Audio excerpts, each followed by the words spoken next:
Hey there! Here's 9 tips that I think would be useful for first-time homebuyers to consider. Let's start with 4 items on how to create a budget. This includes items like how much you paying in rent, how much it takes to go to the grocery store, are you spending any money going out to eat, what about the streaming services that are there, and don't forget, sometimes kids' sports are an expensive item too, so don't forget to put those in there. This one may sound silly, but you gotta know where your income comes from. If it's a base salary, make sure you indicate it's a base. If it's commissions that are received year over year, or even quarterly, or however they're received, maybe monthly, write it down. If it's a bonus that's received once a quarter or even once a year, write that down too. What about investments?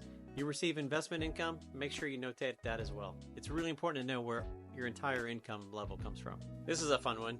Differentiate your needs and your wants. This will come up later. But you've all heard needs and wants. My kids come to me with, I need this all the time.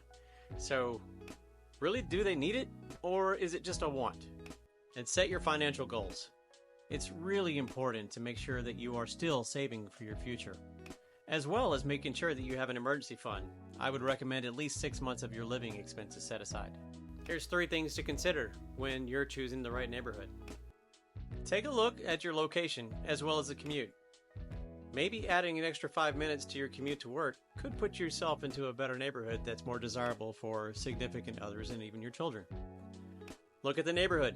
Is it close to your grocery stores? Is it close to going out to eat? Are there amenities around you that you would want to have if you were living there every day?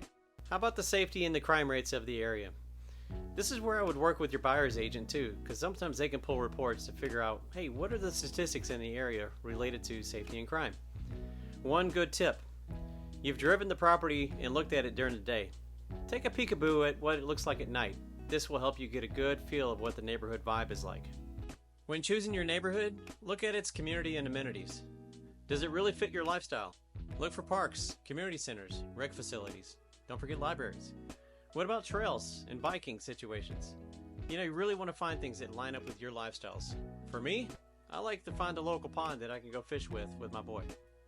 A third suggestion for first-time homebuyers is really get a good feel of what your needs and your wants are in a home.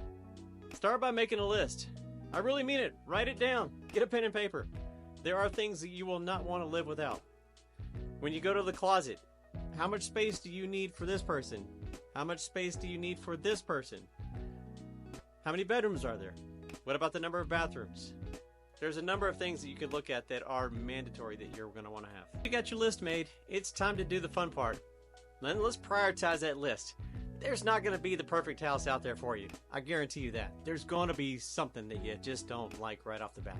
But is that something enough to block you from buying that particular house? For the most part, there are some things that you can adjust because, heck, it's your house after you own it. Evaluate what's possibly a trade-off scenario for you. There's things that are going to be on the needs list, and there's things that are going to be on the want list. Is there something on your want list that if you just gave it up, it fulfilled the item on the needs list? It's going to happen. But it's important for you to know this in advance. Hey, one of my favorite topics. Get pre-approved. Getting a pre-approval will actually show the sellers out there the seriousness of your intent. It will help them, as well as agents, filter out, do we have just tire kickers walking through our house? There's not a seller out there that's going to want somebody just walking through their house one day who's not serious about potentially buying that house. Getting that pre-approval done also provides a ton of confidence to the sellers as well as listing agents representing the property. That pre-approval, for the most part, means you've been vetted out by that lender. Getting that pre-approval done actually could mean a faster closing process for you. I urge all of my clients before they start sneezing that 4-letter word home out there, it's time to start getting things in order. There are things that you just don't have at your fingertips, like your income, your assets, home insurance, property, mortgage statements, surveys. There's all kinds of things you just don't have readily available that if you just started with your lender well in advance of going under a contract, you'd be more prepared. First-time homebuyers, or any homebuyer for that matter, here's 3 reasons as to why you should work with your local real estate agent. Your local buyer's agent is your expert guide. They are your advocate throughout the entire loan process. They've got extensive knowledge of the local real estate market, including the trends, neighborhood information, even the current values of the properties. With their expertise, they're going to help you find properties that meet your criteria, that needs list that you have out there, and help you negotiate the best possible terms on your behalf. They've got access to listings. Outside of going to google.com, they've got access to listings through their local MLS systems, as well as professional networks. Oftentimes there's a lot of properties that are called pocket listings that you may or not even know about. That's a huge competitive advantage working with your buyer's agent to find properties out there that aren't even listed. Let's not forget, one of the most important things out there for sure is their negotiation skills. It's their job to help negotiate on your behalf to get you the best possible outcome. Whether it's price negotiations, contingencies, even repair requests, your buyer's agent, they're going to work tirelessly to make sure that when you're buying this house, that they're getting the best possible outcome for you. Overall, your buyer's agent, they're going to provide you with invaluable support, access to resources that you just don't have, and negotiation expertise to help you with this complex home buying process. Here's 3 reasons why you should get a property inspection. I didn't say appraisal, I said property inspection.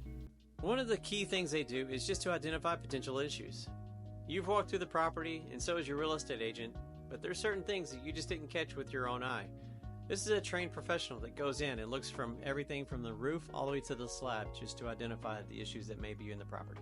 From structural to plumbing to electrical, this is a trained professional that goes in and they test everything within the house to make sure that you're getting into the best scenario possible. One of the other things they do is just to check for mere safety and compliance. The last thing you want to have happen is to have some faulty wiring, mold, or even asbestos show up in the property. One of the top reasons why you should hire your home inspector is honestly the negotiation power. Once you get your report back, there will be things on that report no matter which house it is. It could be cosmetic, it could be structural, heck, it could be safety. At that point in time, your buyer's agent's going to step in and make sure that whatever's on that report that you guys want to negotiate through, it's addressed with the listing. That way, you are getting into the best house possible and having the best outcome for you. Here's 3 benefits when it comes to not only owning, but also when it comes to the reselling of your home. I call this one the personal piggy bank effect. You're actually building equity. Instead of putting money into somebody else's pocket and paying down their mortgage, now you're paying down your mortgage. You're applying principal payments every time you make a payment. At the same time, your home's typically appreciating. Depending on where you live, it can appreciate even faster. It's kind of an inverse relationship. Your balance is going down, your value is going up. So think about that when it comes time to selling your house. One of the other benefits out there about owning your home is stability and control. Heck, I rented for 7 years myself. I remember over those 7 years, I couldn't even paint the daggum walls without getting permission from the landlords. Much less, over 7 years when I added it up, that's way too much money that I put into somebody else's pocketbook. Now you have something that you can customize and make and personalize to your own liking. Additionally, the stability.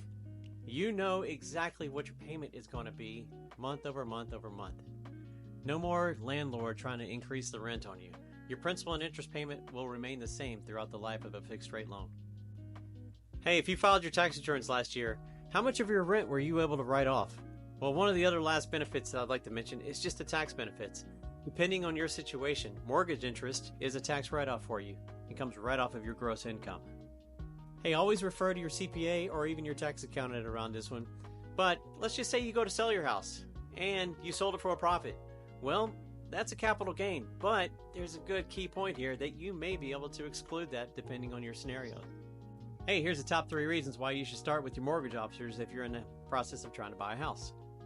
Mortgage officers like myself, hey, we can help you with financial guidance tailored to your own situation. One of the things we love to do out there is determine what your borrowing capacity is. Also, what loan program possibly is best suited for your own needs. It's my job to make sure that you're making an informed decision throughout your home buying journey.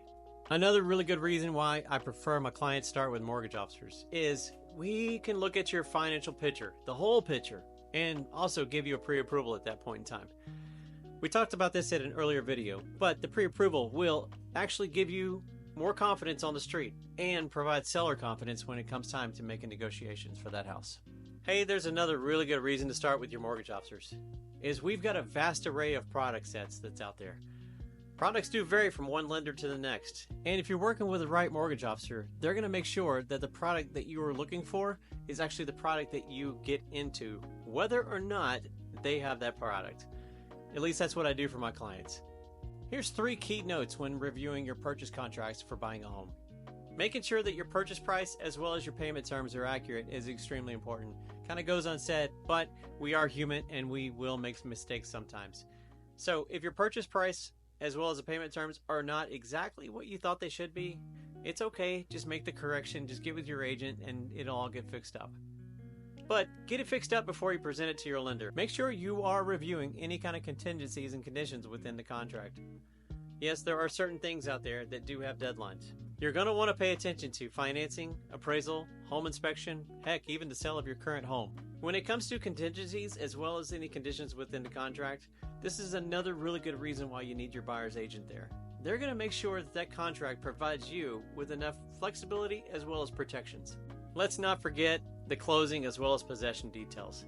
You're going to want to make sure that the contract aligns with your desires to move into that property, as well as if you're trying to sell another property so that you move in a timely manner and can take possession. Your contract should also clarify who's responsible for certain costs. There's things like title, escrow, or even transfer taxes. Hey, make sure that contract also outlines what fixtures and appliances are included with the transfer of this property.